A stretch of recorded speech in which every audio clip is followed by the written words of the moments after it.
Well, I just want to thank everyone for being here today. I want to begin by thanking particularly our federal delegation for being with us today. The Homeland Security Director, our Administrator, Deanne Criswell from FEMA. I want to personally thank President Biden and his team for very quickly signing the emergency declaration that we sent up on yesterday. Obviously, the resources that the people here in Rolling Fork and throughout Mississippi need, the help is on the way. And I think that's critically important. I want to take the opportunity to personally thank all of the volunteers that are here. What we've seen over the last 36 hours in Mississippi, on the one hand, has been heartbreaking to see the loss and devastation of these communities, but on the other hand, has been inspiring and gives me great reason for optimism, and quite frankly makes me damn proud to be a Mississippian, because Mississippians have done what Mississippians do. In times of tragedy, in times of crisis, they stand up and they show up, and they're here to help themselves, help their neighbors. And as we talk to individuals throughout the devastation back here behind us, first yesterday morning and then again today, what you see is that we've got a lot of good people that live in this great state. And I'm proud of them, and I'm proud to represent them, and I'm proud to take this opportunity to get as many resources here as we possibly can. As you know, and Secretary Mayorkas will mention this, and I'm sure our FEMA director will as well, but in our emergency declaration, we started with the 4 counties that were hardest hit, clearly, and the President approved both public assistance and individual assistance for the individuals in those communities, and we appreciate that.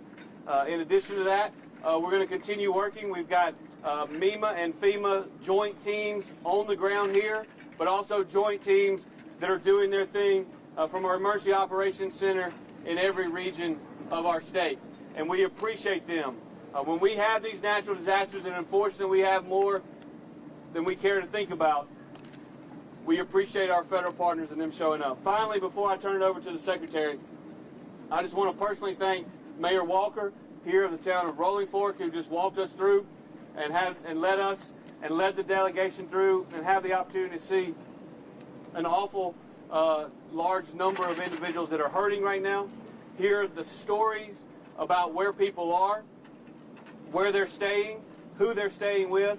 But more than anything, what I heard, and I hope everyone else behind me heard, is the people who have been displaced, whether they're staying with their son in Greenville or with someone in Clinton, every one of them has said, well, Mom or Dad or me, I've lived in this community for 30, 40, or 50 years. I want to continue to live in this community, and I can assure you we're going to do everything we can through housing and other means to get those people back in this community as quickly as we possibly can. And so with that, again, I want to reiterate my thanks to Secretary Mayorkas and his working with the President to expedite our emergency request. Thank him for being here on the ground in Mississippi. It matters to these people. It matters when their federal partners are here. It matters when their local representatives are here. And so, Secretary Mayorkas, thank you for being here. I'll turn it over to you. Thank you, sir. Thank you. Thank you very much, Governor. I want to echo the sentiments that the governor expressed, and I want to echo 2 words: heartbreak and inspiration. We walked down the street of this town, seeing devastation on both sides of the road, and Congressman Thompson and I were able to speak with an individual who traveled from Houston, Texas, just to help the people of this town, and he said something I thought was very appropriate and very powerful, that one can see photographs of the devastation, but there's no substitute for actually seeing it in person. And that is indeed what we've come to do. We've come to see it in person, to communicate to the people of Mississippi that we are here, not just today, but for the long haul. It is heartbreaking to hear of the loss of life, to see the devastation firsthand. It is also, as the governor expressed, inspiring to see the people of Mississippi come together, and not just the people of Mississippi, but the people of this country, to come to assist those in such dire need. It is also inspiring to see the first responders, the disaster response officials, the volunteers, even individuals who themselves have survived the disaster come, rise, and help their fellow Mississippian in a time of such great need. The President has directed us to be here to assist the people of Mississippi, to be here on an enduring basis, not just through the response, but through the recovery as well. We are mindful of the fact that that will take time, but we are here for the time it will take. We see extreme weather events increasing, only increasing in gravity, in severity, and in frequency. And we have to build our communities to be best prepared for them, to prevent the devastation to the extent possible, to be able to quickly respond and recover, to prove ourselves resilient. We cannot do that alone.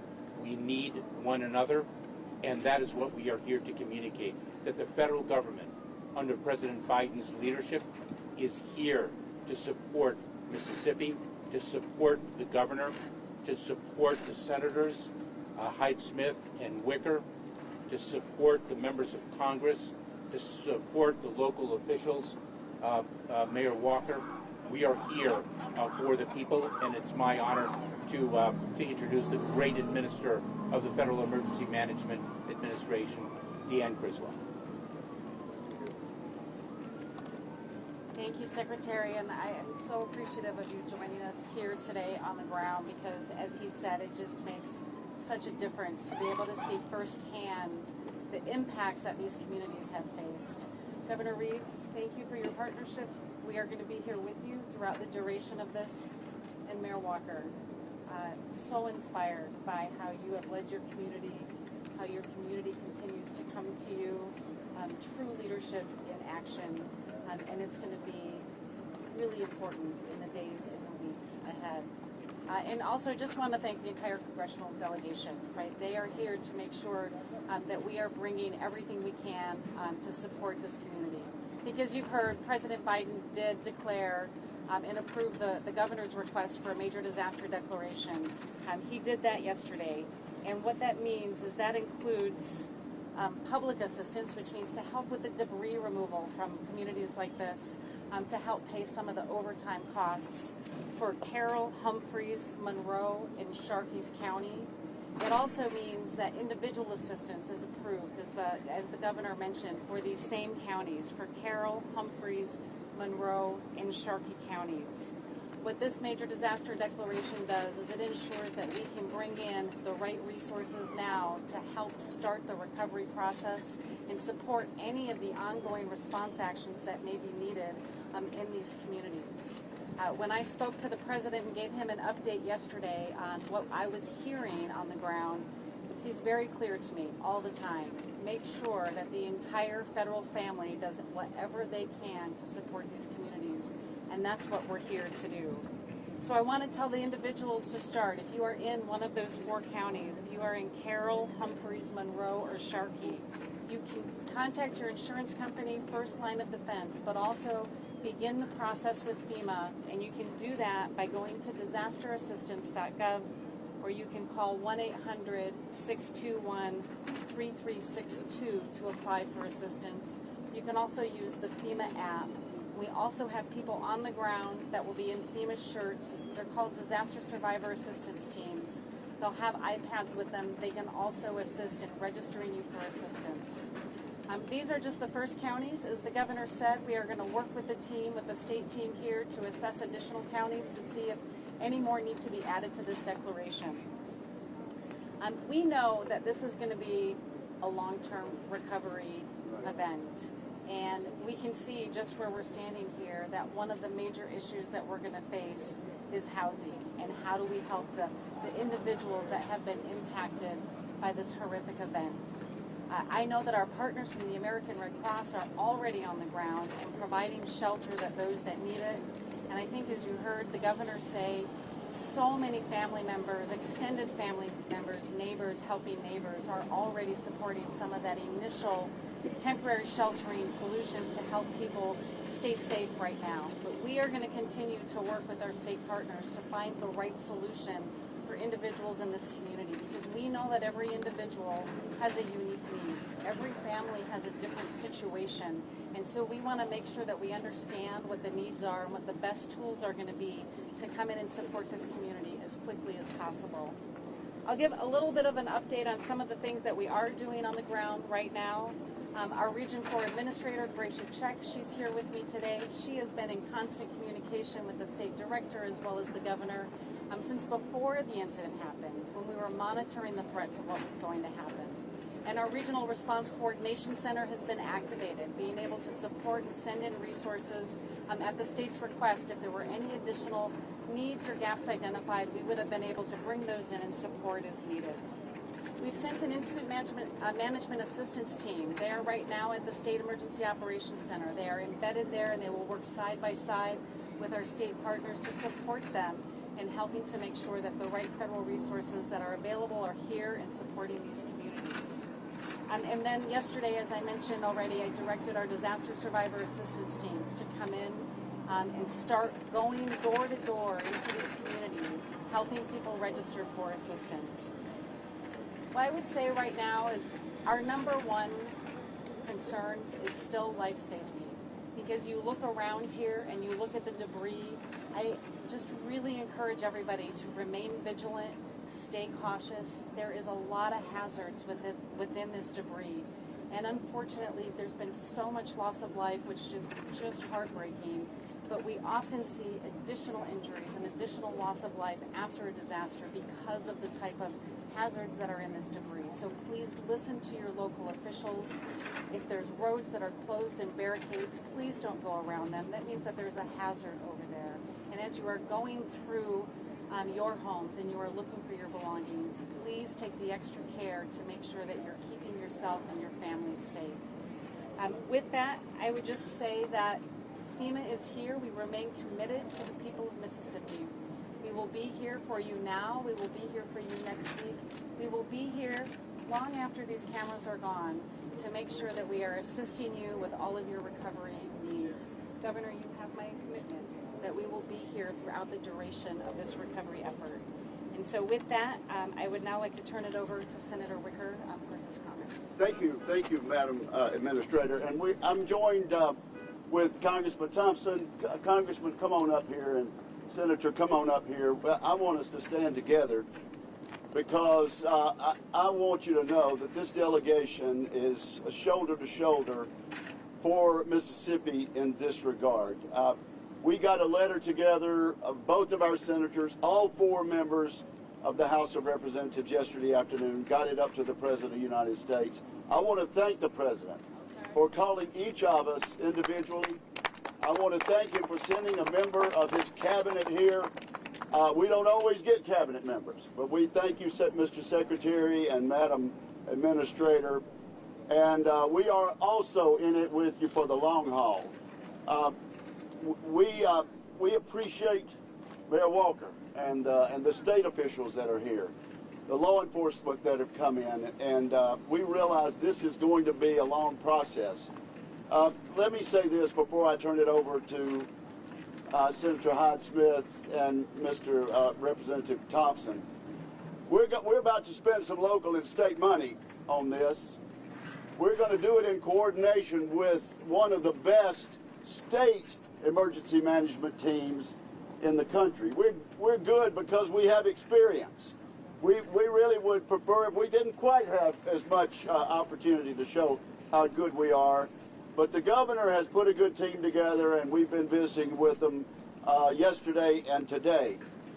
Madam Administrator and Mr. Secretary, we're going to spend some money. We're going to get the best guidance we can from Jackson and Washington, D.C. We want cooperation when we ask for reimbursement.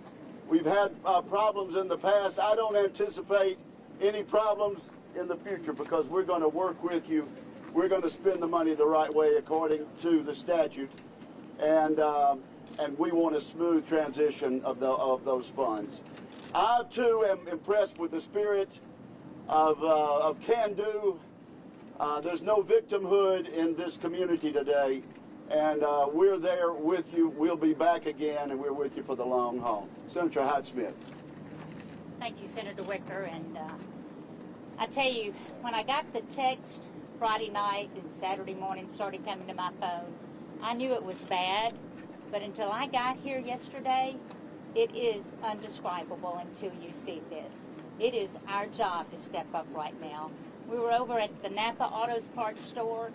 We got in a circle and we prayed, and that is certainly what we need. This morning, early on national news, I saw a gentleman talking about being in one of the houses, and he said after the storm, it got quiet, but I heard children crying. I'm so concerned about the mental welfare of these children, of these adults, way beyond this storm. You know, I have a staffer, previous staffer, his name's Gibson Clark, and when anybody in Washington, D.C. said, "Where are you from?" he said, "Rolling Fork, Mississippi." And they would look at him so strange, like, Rolling Fork. This storm has put Rolling Fork on the map. We have other areas. We have 4 counties that have damage. But this has truly highlighted this community. But I've got news for you. This community is going to come back. This community is going to come back strong. We are here to help you. We are here to provide the services. We want you to have the debris removal, to be able to relocate, to be able to restructure your lives. But you're going to come back, and I don't want anyone to give up on that hope, because the folks behind me, this administration, this secretary, this director of FEMA, we are going to be here for you. We're going to do it every day till we get people in a position that's livable again. Thank you for being here. Thank you for putting this word out. I do ask for your prayers, and I want you to be conscious of the mental effect that this is going to have on these residents, and any help we can reach out with any of that, please let us know what that is. Thank you. Congressman Thompson. Thank you very much. Let me first thank the Biden administration for a record approval of a disaster declaration. I've represented this area for quite a while, and I've never seen a disaster declaration turn around in this kind of time. So I'm excited. I thank the governor for making the request in a timely manner. I thank all of the state and local partners who got us to this point. I want to thank Supervisor Smith and Supervisor Smith from Sharkey County. I want to thank Mayor Walker for always being there in this time of need. I want to thank Secretary Mayorkas, Administrator Cresswell, and their teams for demonstrating that this administration cares because they're here today. As the Senator said, most of the time they'll send somebody not so high up, but I think this demonstrates the seriousness about the effort, and we appreciate it. The other notion behind this declaration is they are approved normally when state and local resources have been overrun. And so now that those resources have been documented not to be here at the state or local level, it's your federal government that will backfill the need in this community. We don't want anyone who's impacted to make a decision to leave because they didn't get made whole again. We have that process. We have to document it over time, but our goal is to have this community as close to what it was before Friday night occurred. But it will require cooperation on the part of everyone. And again, let me thank all of the partners who've been here from day one. And everyone has a story, but all the stories so far are positive because everyone who's shown up so far is here to help. Apart from that, let me turn the mic over to Mayor Eldridge Walker, the mayor of Rolling Fork, Mississippi. Thank you, Congressman. First of all, to Secretary, Director,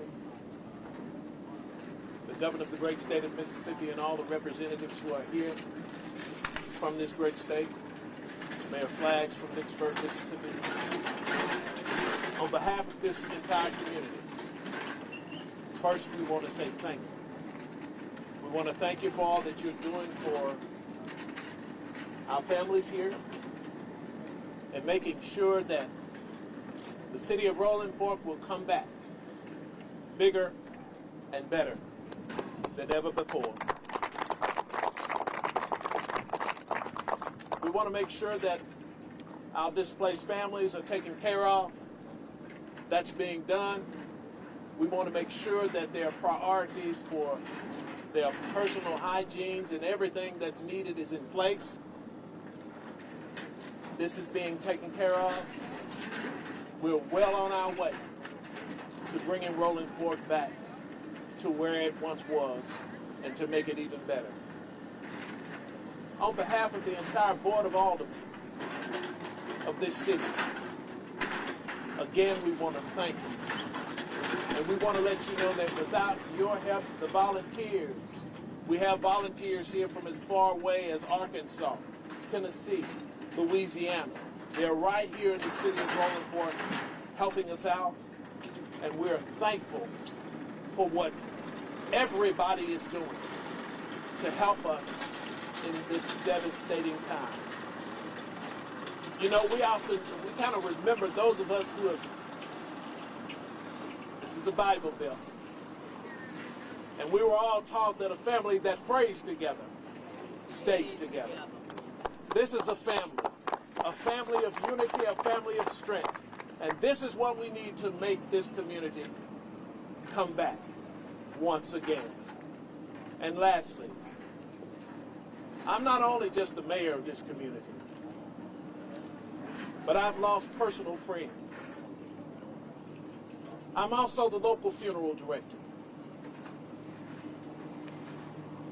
Now, I'm having to meet my families, those who have lost loved ones, and help them make it through this traumatic time.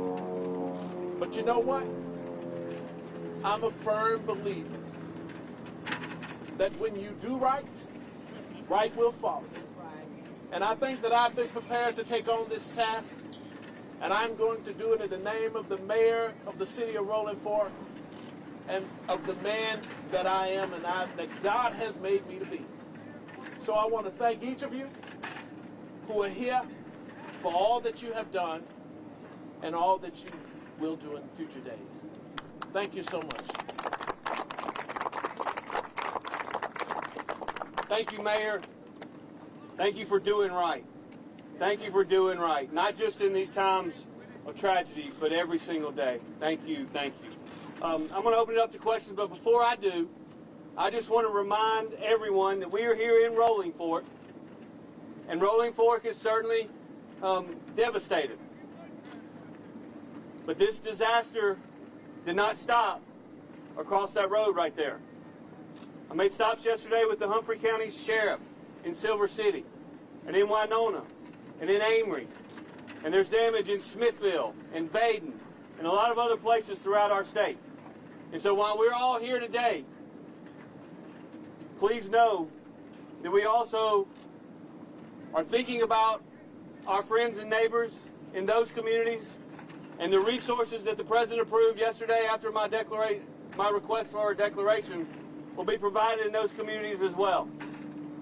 And so we've got a lot of press here today, a lot of national press here today.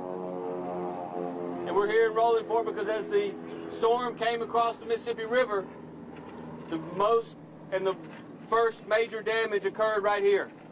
But it's not unique to here. As I walked through those communities yesterday, I promise you there's a lot of hurt in other places in our state too, and we're going to keep them in our prayers as well. And so with that, I'm going to open the floor to questions. Yes, ma'am, I'll start back here. Hi, Isabel Rogers with CNN, and a question for yourself, Governor, and perhaps also for the Administrator.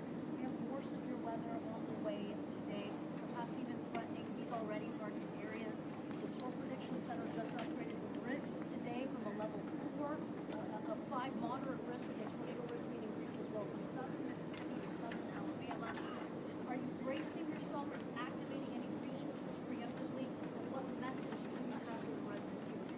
Well, thank you for the question. And for those of you who did not hear it, it was a question regarding the potential for severe weather that we have in the state of Mississippi this afternoon. Now, we have been monitoring that very, very closely. Obviously, with the visits from our friends from Washington, what we have found is that the vast majority of the most severe weather is expected south of Interstate 55. We are monitoring it very closely. We have our State Emergency Operations Center. We were there earlier today. We do have FEMA personnel there watching and prepared to dispatch whomever needs to be dispatched. In the height of the storm on Friday evening, we had over 300 search and rescue personnel situated throughout the state. A lot of state assets, a lot of local assets, and we are prepared that in the event that occurs this afternoon, we will be there. We will be there. Senator Wicker mentioned earlier, it's unfortunate, but we've had to deal with these kind of storms a lot in Mississippi lately. A lot of you may or may not know, I got sworn in January of 2020. In my first 14 months in office, we had 14 federally declared disasters. We've got a great team of emergency management professionals, not only at the state EOC, but a great team at the local level as well. And yes, we have been in communication with them to be prepared. Obviously, South Alabama is also in those lines for potential severe weather today.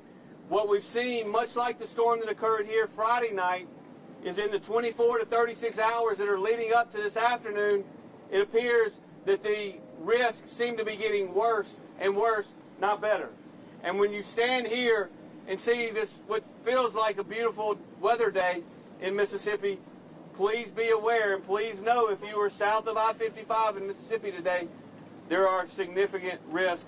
We are prepared. We obviously have a lot of assets and a lot of resources from here to Amory and everywhere in between. But in Mississippi, we will have people prepared to go if and when necessary. I'm going to ask the Secretary to comment as well if he would like, or Dan, either one. I would say one quick thing, and then I'll turn it over to the administrator, and that is that people should listen to their local officials and heed their warnings and follow their instructions with respect to what to do if, in fact, a severe weather event is imminent. Yeah, what I'll add to this is that we have teams on the ground now with our incident management assistance team that's embedded at the EOC to help support any requests that the governor and his team may ask. I got to tell you that the first responders through this event that just happened are amazing as they responded out into these communities, the countless lives that they saved while many of them had probably damage to their own homes. Very impressive. But if there's additional assistance that's needed, right? Very capable state. If additional assistance is needed, we can move that in quickly, and we'll support the governor in whatever his requests are. And I just want to echo what the Secretary said at the end there. Know how you're going to get information. Know how you're going to get these alerts, because these weather systems change rapidly. And then know what your actions are going to be so you can protect yourself and your family. Those two pieces of action right now are going to be incredibly important, as we know that these storms are dynamic and they change quickly. Thank you. We have Mac here, as those of you who are local know, is our Emergency Management Director at the State Emergency Operations Center. And I just asked him to make sure that we didn't not cover everything, and he says we're okay. So I'll start over here. Yes, sir.